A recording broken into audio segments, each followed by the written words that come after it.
hearing from the fourth umpire, a ground report on integrated technologies in enterprise functions, adoption, readiness and benefit.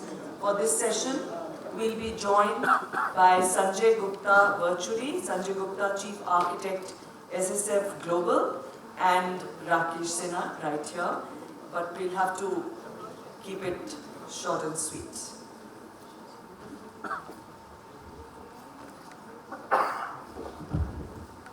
Once again, very good evening, everyone. I know we have been running slightly late as per our schedule, so we'd like to keep it very short and quick. But I had the luxury and the flexibility by one of the next speakers to say that, okay, take another 20 minutes. So we'll talk quickly about what was there in this report. Sanjay, my colleague, co-author, he's on the Zoom as you can see him, and that's the advantage of the technology, but that is something there for a long time. What next? This report, as you can see, is all about talking about a ground report, as we said. It's a ground report on integrated technologies in enterprise functions, adoption, readiness, and benefit. Can we have this report soft copy on the screen, please? Just quickly flick through.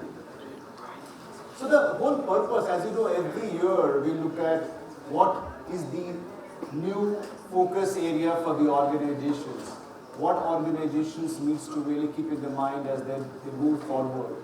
And with that objective, SSF, reaches out to industry to seek their current adoption, the current practices, the kind of benefits and the trends and so on and so forth. And then they compile it with a point of view from our side.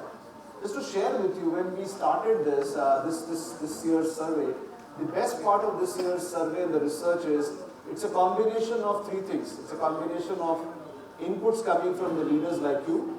We have got phenomenal responses this time, and north of 100 responses from different organizations sharing their best practices. So it's like a today, from that point of view, this is like an authority in terms of very authentic in terms of the kind of the data points which we're talking about. Second, I think we also received a lot of interactional inputs which we had separately with some of the organizations as a part of it, and we captured it all together. Just to give you a sense, we have put this entire report into buckets like what we call integrated tech in enterprise functions, so how it has really evolved in enterprise functions. So the idea was to talk about technology and integrated technology in enterprise functions, the evolution, the transformation, the risks, and so on and so forth. We talked about depth and breadth of tech adoption. So in terms of what is the kind of reach and the coverage in terms of the functions, the industry, in terms of the technology, like wide technologies, etc. So we talked about some of that in this kind of a session. And then we also talked about transformational technologies, like we have been hearing about AI. And in fact, we are going to have a session a little later about generative AI as a buzzword. So we also try to understand a little bit more about AI, generative AI, etc. to understand, what is the real use cases deployment for the organization. One other area which was very important for us to understand was digital quotient, the cultural readiness. I think even Ravi talked about the digital transformation and the cultural readiness for the organization. It's not about actually technology. So in fact, there's a quote which we have brought in to say that digital transformation is not about technology, it's about change. And again, taking back to the basics, but the different basics. The basics have evolved, changed pretty much from what it was a few years ago. Then we talked about some skill gap requirements in this report and the value impact, the value impact the technology can create. That's briefly about this report. The soft copy of this report will be any which ways circulated to all of you or shared with all of you whoever is attending here. But what we have done, Sanjay and myself, we sat down to pull out some top 10 key takeaways or the trends to share with you very quickly today with you. And we'll just run through some of that. So can I have the second PPT, please, the presentation.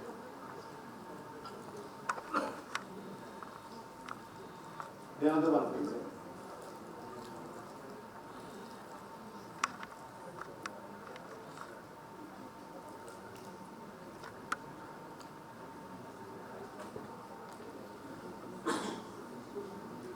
By the time they set it up, I think, just to share with you quickly, we have also talked at the end of this report about how to connect the dots of the findings to a reference point. So there is a tool which we have brought out. It's called, what's that? Thank you.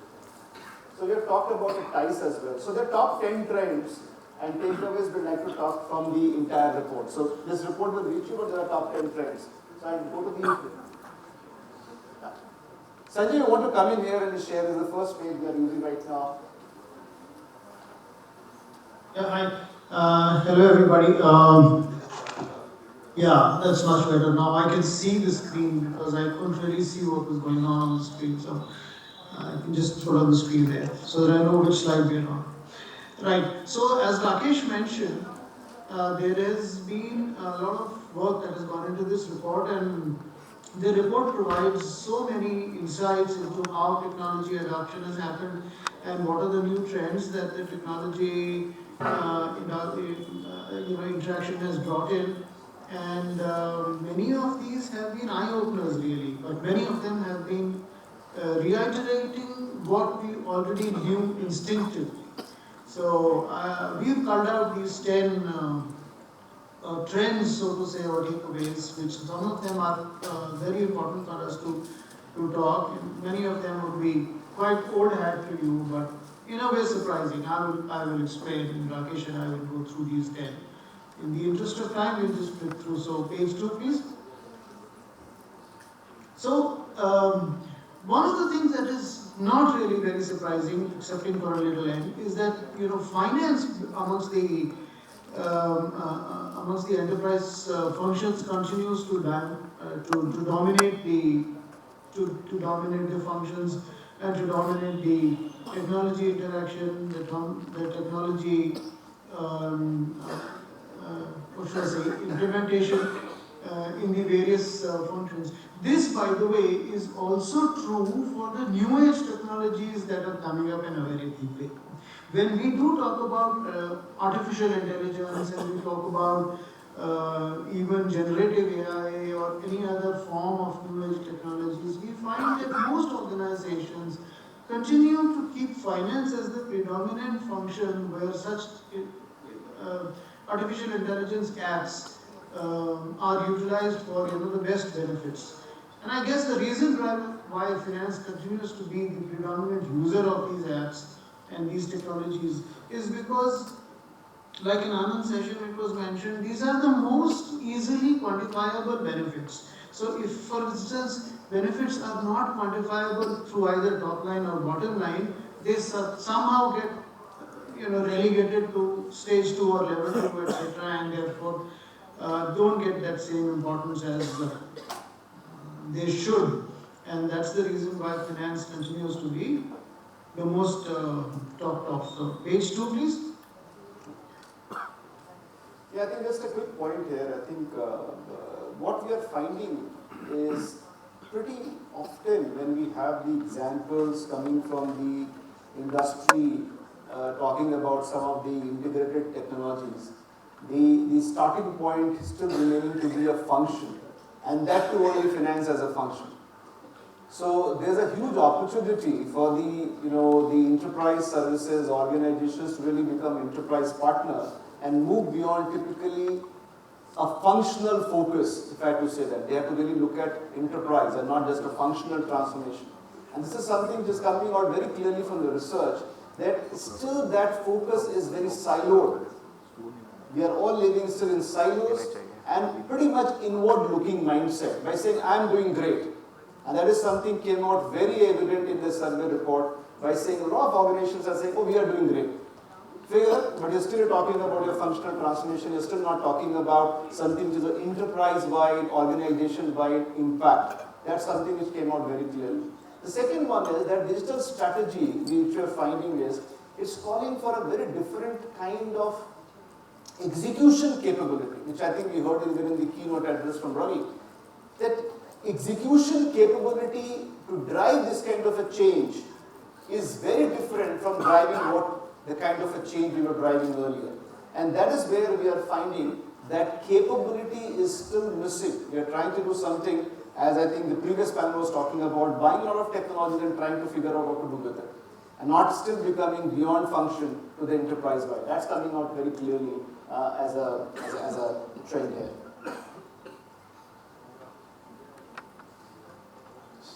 Okay. Next on the list is to do with business case. And I think it is connected to the previous 2 points in a way that making a business case out of every technology intervention or every technology initiative sometimes becomes very difficult.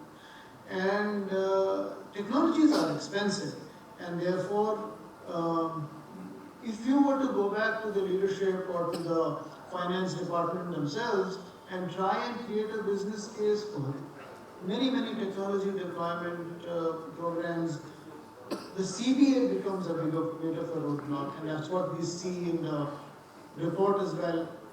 The responses have been quite dominative towards the fact that many of the initiatives failed because in the first place, establishing a business case becomes quite an issue with many deployment programs.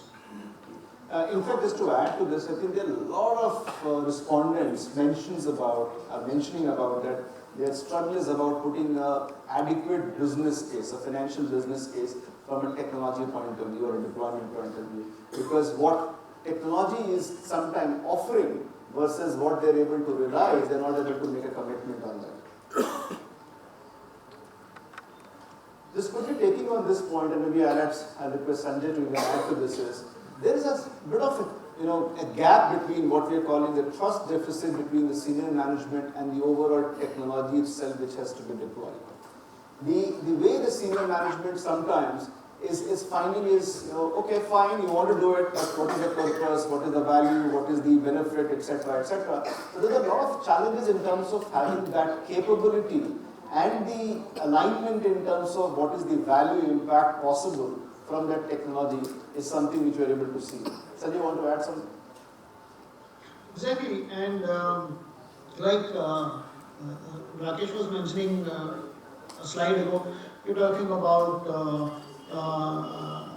talent, and we're saying that what the different kind of talents, and we're not just talking about talent in terms of the teams that are creating talent, but also talent amongst the leadership, the capability, the ability of the leadership to drive the kind of direction that is required for deployment of new age technologies, or even continue to use the existing technologies to their fullest extent, is a mindset that is required to be set in place. And I think that's a very difficult thing for several leaders to comprehend.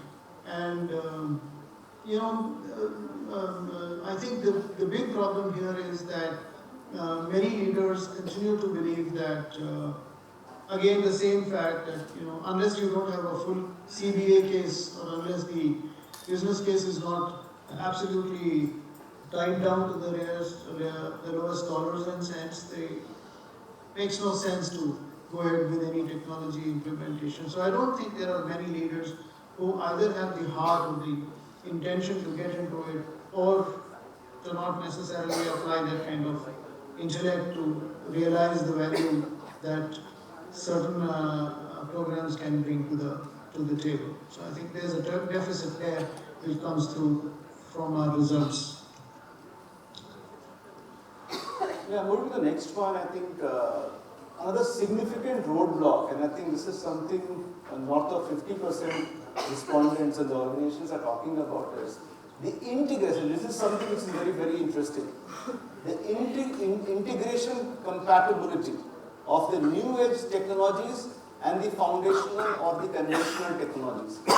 So this is an opportunity for the new age technology organizations to see how they can develop some level of readiness to integrate with the conventional technologies. At the same point of time, the ability for the conventional technologies to really embrace this new age technology. Otherwise, what is happening is There are a lot of technology ecosystem which is available, but they are not talking with each other at the end of the day. And then you are finding a third technology to try to get them to talk. That is where the integration incompatibility is something which is coming out so evident. Actually, I was looking at the percentage, it is going up north of 50%. But the organizations are saying they are struggling with this. I'll just take this quickly, Sanjay. I think there is a sunrise. I think everybody is talking about the intent of adopting artificial intelligence in several areas of enterprise services. So everybody is saying, okay, I'm having a lot of use cases to deploy an artificial intelligence enterprise services. In fact, when we dive slightly more on some of the use cases, we still realize that it's very much scratching the surface. They're still too far in terms of realizing a lot of benefits. So there are few organizations who are going very far in it, but there are quite a lot which is still scratching the surface. But there is a lot of intent which was very much there. I think very progressively organizations were talking about the intent to embrace AI in several enterprise services areas. Yeah, Rakesh, the one thing that the previous slide also indicates to us is that in addition to just being the intent, there is some issue with the actual adoption. So the intentions are very nice. Sometimes the intentions are driven by factors which are out of control. But everybody wants, for instance, to have generative AI installed in some application or the other within the enterprise. But the actual execution of it sometimes becomes an issue. Nevertheless, at least the intent is generating a lot of heat amongst many organizations, which is a good first step, I would say. Yeah. And you want to take this one? Yeah. So, skill gaps, as is very evident, every one of the people present in this room would have witnessed that there is a huge skill gap that we continue to witness, especially amongst the new age technologies that have come. And at times, these technologies come at speeds which are so rapid that the wider acceptance or wider knowledge of these technology skills becomes really difficult to procure. And the entire program gets deferred largely because these kind of skills are not necessarily all available freely. And I'm not even talking about hiring skills full-time as a part of our own enterprise, but also skills that you can buy on a temporary or a part-time basis. Many organizations are out there which do offer many of these, but those organizations also at times struggle big time, especially if you want to create rapid advancement programs. And this has also come through in a very big way. And by the way, it has come through not necessarily only for the new age technologies where obviously the skills are very difficult and different, but also at times in those areas where integration problems continue to exist. Like Rakesh mentioned a couple of slides back, integration skills also becomes an issue which is very difficult to find grounds for. And the gap between supply and demand is increasing like pretty much every day, it seems to us. In fact, there's a session tomorrow morning which will talk more about the talent war. Actually, I call it a talent war, outrageous war in a talent galaxy, where the organizations are actually trying to poach from each other. I'm using this word very consciously, this word poach, but that's a reality. One's gain is others' loss. That's what is happening. So how are we looking at really, creating some new supply of talent is another area which we have to look at. The interesting learning came out that the most successful integrated tech transformation implementation were the cases where the senior management provided this as a strategic priority and direct sponsorship. So only cases where there was a direct sponsorship from the senior management, and I'm talking from the enterprise itself, not the enterprise services or the GCCs. So that is very critical, where the GCCs can really go beyond and become a really enabler of driving that value across the organization. Just to give you a perspective, in fact, a lot of enterprise senior management are talking about that why we are not able to make it a strategic priority. The GCC still is doing something within them. They are trying to transform within them. They are still not able to become the enterprise partner to think of what value they will bring in, and hence it becomes my strategic priority. That's something which came out very heavily from the enterprise. Sorry.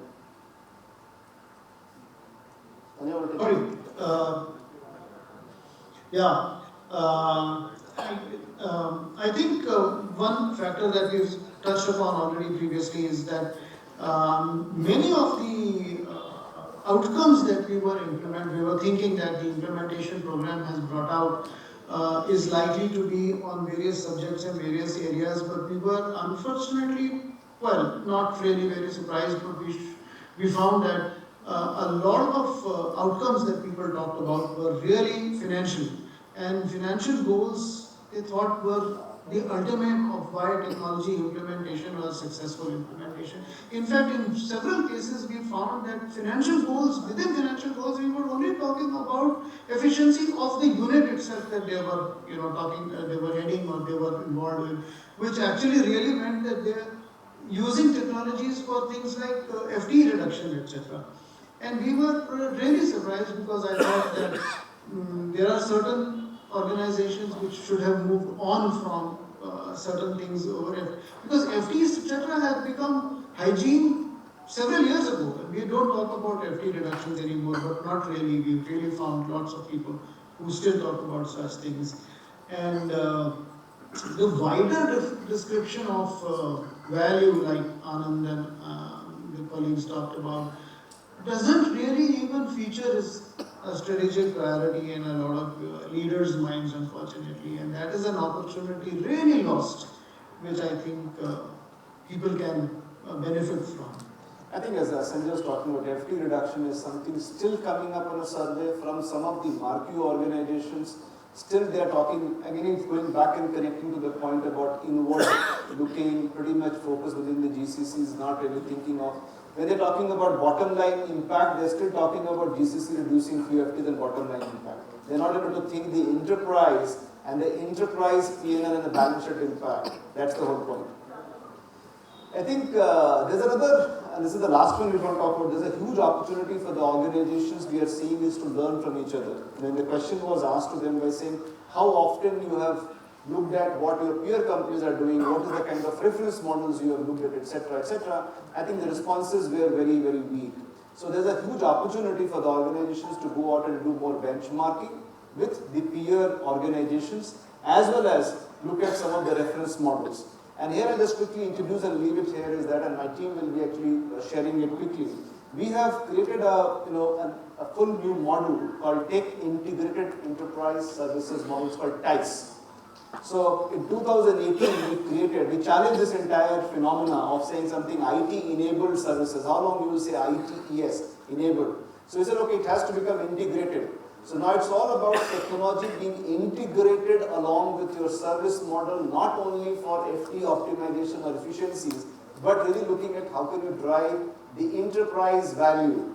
And that is where this model has been built in. And very soon on the tables of yours, you'll have your small tent cards introducing that model. I'm happy to talk much more on that during the break time. That's all from this session now. Anything else? Last closing comments from you, Sanjay, before we wrap? No, I think it's well summarized by you, Rakesh, and it is important that this benchmarking be looked upon not just as a benchmarking in itself, but also as a kind of a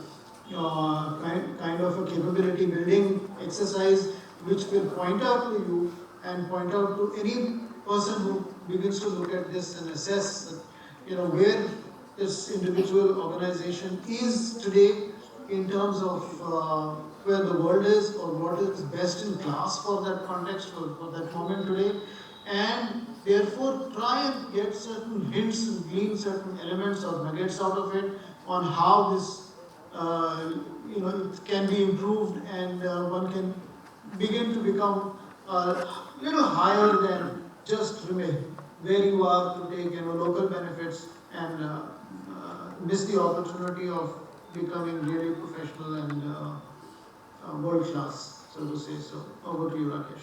Yeah, thanks. And this last point, I think there's another framework which we built along with TICE long time ago and we follow really, really well is called BIC to BIC.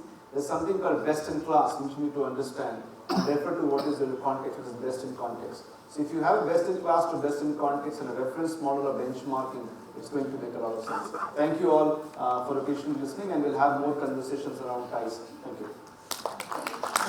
Thank you.